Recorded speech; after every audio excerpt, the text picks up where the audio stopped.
Coach, thank you so much for talking with me. Yeah. I want to start out by asking, what kind of team do you have this year? You guys are a few games in, obviously not a ton of preseason workout to really gauge the team. What kind of team are you looking at this year, Cascia? We have a very competitive team, guys that just like to go out there every game and compete as hard as they can. And we've taken our injuries, but the next guy steps up in there and is just as competitive.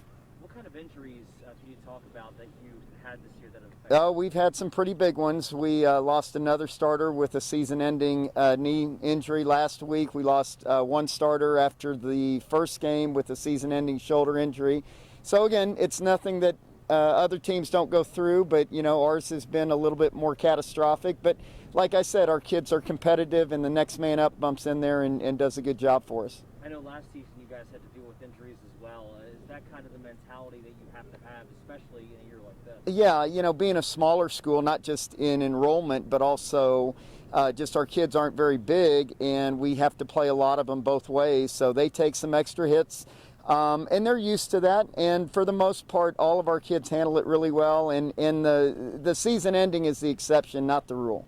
I know Vian looks extremely tough this year. Where do you rank this season in terms of tests in the district? Well, tests in the district, by far and away, it's the toughest, and I would look overall at our season. It might be the toughest game that we play all year. They are solid in every facet of the game, with some marquee players that are going to be tough matchups for us. This season, I know you guys are getting some returning starters back, especially on that defense. Who's really stepped up and led this team, and who are you turning to in the locker room to lead this team this season? Well, I think you got to look at our senior linebacker, Dylan Wilson. He also doubles as our long snapper and our tight end, and he's a 3-year starter, and so he's been through the battles. So we look at people like that. On the offensive side of the ball, our quarterback, Cooper Mullen, has played really, really well. And then we have an offensive defensive lineman, J.J. Peters, that has played phenomenal all year for us. Again, another 3-year starter that relies a lot on his experience. How has Cooper grown since his injury last year? A lot. He's, I think a lot of times when you get the game taken away from you, you appreciate it so much more when you come back, and he's worked extremely hard to get back and put himself in position to have a great year. I know you lost Cooper, and then you lose your number one wide receiver right after he comes back.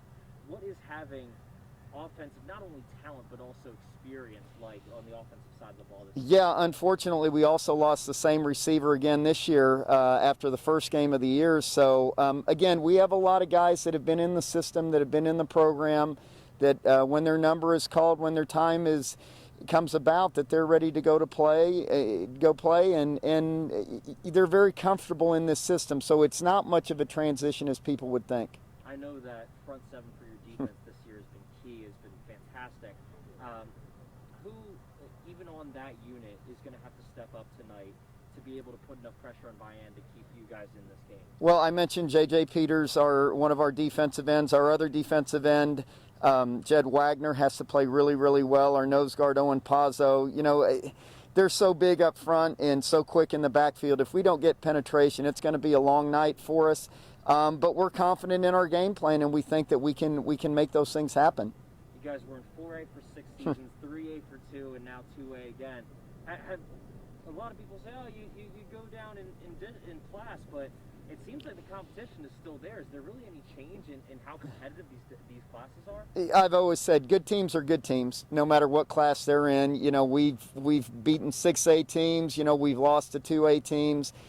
Just to me, the numbers don't mean anything.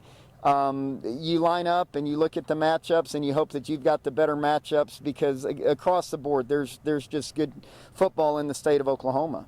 33 years in a row making the playoffs. What's it going to take to make it 34 this season? Well, just to be consistent. We had a big win last week against Spyro, and hopefully we can find a way to get one more point today, and that'll put us in a pretty good driver's seat for the district championship. But we just need to be consistently good, as we get to the second half of the season and get on the road a little bit more. And if we can just win the games that we should, I think that streak will continue. I hate using this term, but do you feel like tonight might be a must-win in order to win the district?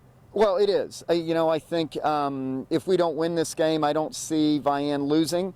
again. And then if we win this game, then I think we still have work, because there's still, again, it comes down to a matchup thing. There's some teams out there on the remainder of our schedule that are hard matchups for us.